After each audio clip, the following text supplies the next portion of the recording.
আজকের অনুষ্ঠানের প্রধান অতিথি, আজকের বিশেষ আকর্ষণ আনোয়ার ভাই এখন বক্তব্য দেবেন। বিসমিল্লাহির রহমানির রহিম।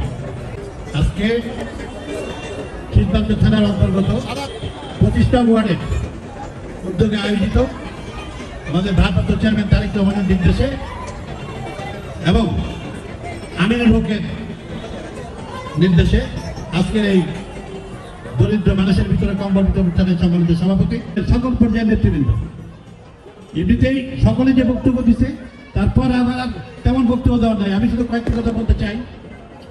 আমাদের বাংলাদেশ ৭১ সালে স্বাধীন হয়েছে মুক্তিযুদ্ধের মাধ্যমে। স্বৈরাচারী এরশাদ সরকারের এসে আমাদের স্বাধীনতা অনেকখানি নষ্ট করে দিয়ে গিয়েছিল। সকলে মিলে সেই এরশাদ সরকারের পতন ঘটাবার পর সবচাইতে ভালো দেশ চালিয়েছিল আমাদের এই বিএনপি। বেগম খালেদা জিয়া প্রধানমন্ত্রী ছিলেন। 111 সৃষ্টি করার পরে 2008-এ যে সরকার আসলো এটাকেই বলে ফ্যাসিস্ট সরকার। সত্যিকার এই সরকার এসে বাংলাদেশের স্বাধীনতাকে সম্পূর্ণরূপে ধর্ষণ করেছে। কারণ বাংলাদেশে কোনো মা বোন নিরাপদ ছিল না, চাঁদাবাজির জন্য মানুষ অতিষ্ঠ হয়ে গিয়েছিল, মন করে মানুষ কথা বলতে পারতো না, মানুষের কথা বলার অধিকার ছিল না, দিনের ভোট রাতে হতো, ভোট দেওয়ার কোনো প্রয়োজন পড়তো না। দীর্ঘ 15 বছর বিএনপি অন্যান্য দল নিয়ে এই সরকারকে হটাবার জন্য রাজপথে ছিল। রাজপথে থেকে লক্ষ লক্ষ মামলা বিএনপি নেতাকর্মী, জামাতের নেতাকর্মী সকলের বিরুদ্ধে করা হলো। তারা জোর করে পরবর্তী পর্যায়ে 14 সাল 18 সালে তারা আবার ক্ষমতায় গেল, সেখানে কোনো ভোটের প্রয়োজন ছিল। সর্বশেষ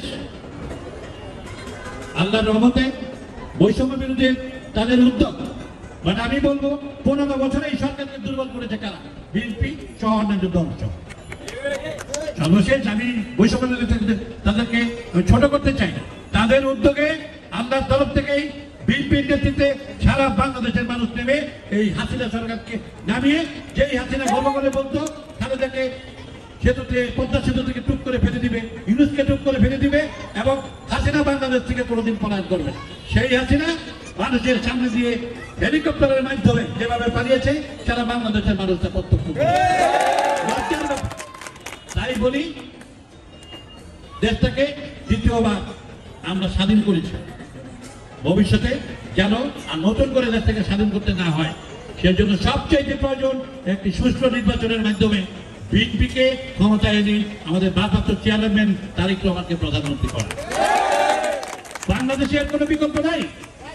বর্তমান সরকারও নানাভাবে তার ধারণা করছে, আমি বলবো না তারা খারাপ করছে তা বলবো না, বা তাদের ভিতরে অনেক বিভ্রান্তি আছে।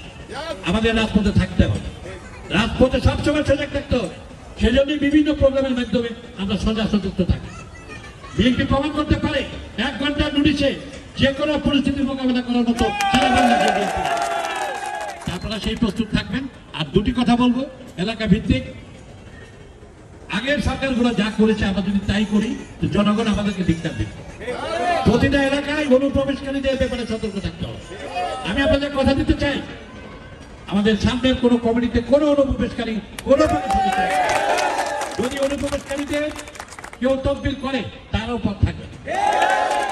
আপনারা আমাদেরকে মহানগরী এবং আমাদের টিমের যে 5 জন সদস্য আছে তাদের কাছে এই সমস্ত তথ্যগুলো আপনারা দিবেন।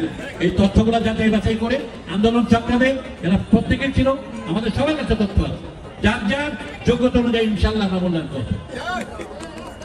সবশেষে বলতে চাই, আপনারা এই এলাকাটাকে সুন্দরভাবে পরিচালনা করার জন্য আমাদের বিএনপি যে সমস্ত নেতৃবৃন্দ আছেন সবাইকে এমনভাবে সহযোগিতা করবেন, এই পুরা তেজগাঁও, শিল্পাঞ্চল, হাতিঝিল, শেরেবাংলা এই পুরা বাংলাদেশের জন্য একটি আদর্শ এলাকা হিসেবে এই এলাকা গড়ে উঠতে পারে, যেটা তারা সবাই সম্মানিত হয়।